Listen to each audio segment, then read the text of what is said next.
웰컴 백 마이 채널 K-포스 드라이브. 오늘 영상에서는 동아시아 안보 환경에서 매우 중요한 이슈로 평가되는 DF-26 미사일에 대해 자세하게 이야기해보겠습니다. DF-26은 기본적으로 중국이 개발한 중거리 탄도미사일이지만 한국 국방 전문가들과 군사 분석가들 사이에서는 이 미사일이 한반도와 주변 지역 안보에 어떤 영향을 미치는지에 대해 꾸준히 연구되고 있습니다. 이번 리뷰에서는 한국 시각에서 DF-26 미사일의 성능, 전략적 의미, 그리고 추정 가격까지 최대한 쉽게 풀어서 설명해드리겠습니다.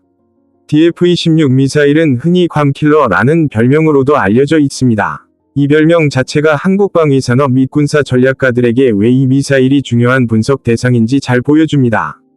한국은 미국과의 동맹을 기반으로 한미연합방위 체계를 유지하고 있으며 동아시아 지역에서 중국의 장거리 타격 능력 증가는 곧 한국 안보 환경에도 직간접적인 영향을 주기 때문입니다. 그래서 DF-26은 단순히 중국의 무기 체계가 아니라 한국 국방 계획에 있어서도 반드시 고려해야 할 요소로 평가됩니다.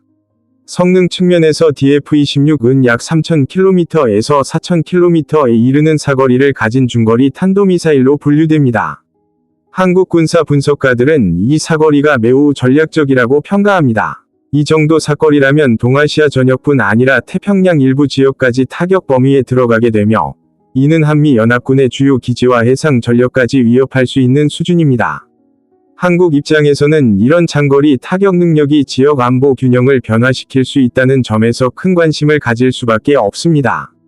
정확도 측면에서도 DF-26은 상당히 진보된 미사일로 평가됩니다. 한국 국방연구기관들의 분석에 따르면 DF-26은 위성 항법 시스템과 종말 단계 유도 기술을 결합한 복합 유도 방식을 사용하는 것으로 알려져 있습니다. 이는 고정된 지상 목표물뿐 아니라 이동 중인 해상 목표물까지 공격할 수 있는 능력을 의미합니다. 특히 항공모함이나 대형 수상함과 같은 고가치 해상 전력을 타격할 수 있다는 점은 한국 해군과 미 해군 모두에게 중요한 위협 요소로 인식됩니다. 속도 역시 DF-26의 핵심 강점 중 하나입니다. 이 미사일은 비행 단계에서 매우 높은 속도를 유지하며 종말 단계에서는 요격이 극도로 어려운 궤적을 보일 수 있습니다. 한국형 미사일 방어 체계인 KAMD는 탄도미사일 요격을 목표로 설계되었지만 DF-26과 같은 고속 탄도미사일은 여전히 방어 측면에서 큰 도전 과제로 남아 있습니다. 이 때문에 한국은 패트리엇, 사드, 그리고 자체 요격 체계의 성능 향상에 지속적으로 투자하고 있습니다. 탄두 옵션 측면에서 DF-26은 재래식 탄두와 핵탄두를 모두 운용할 수 있는 다목적 미사일로 평가됩니다.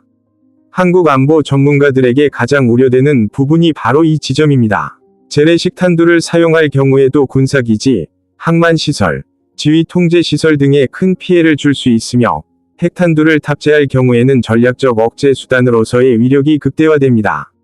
한국은 핵무기를 보유하지 않은 국가이기 때문에 이러한 핵 운용 가능 미사일의 존재는 방어 전략 수립에 있어 매우 민감한 요소입니다.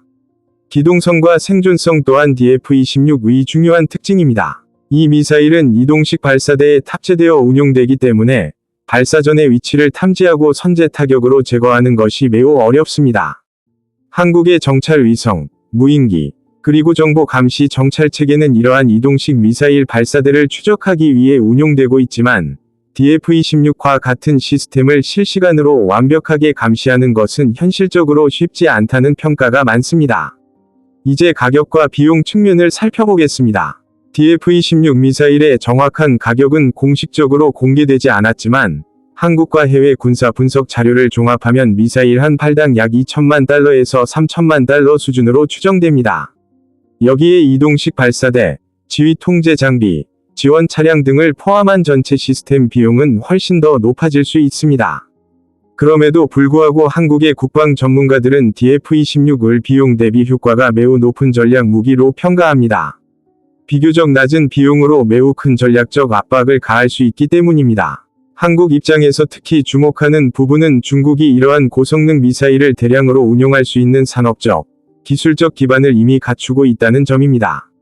이는 단기간의 군사적 우위뿐 아니라 장기적인 전략 경쟁에서도 중요한 요소로 작용합니다.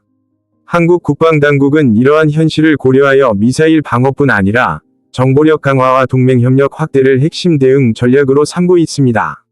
결론적으로 DF-26 미사일은 단순한 무기 체계를 넘어 동아시아 전체 안보 환경에 영향을 미치는 전략적 자산으로 평가됩니다.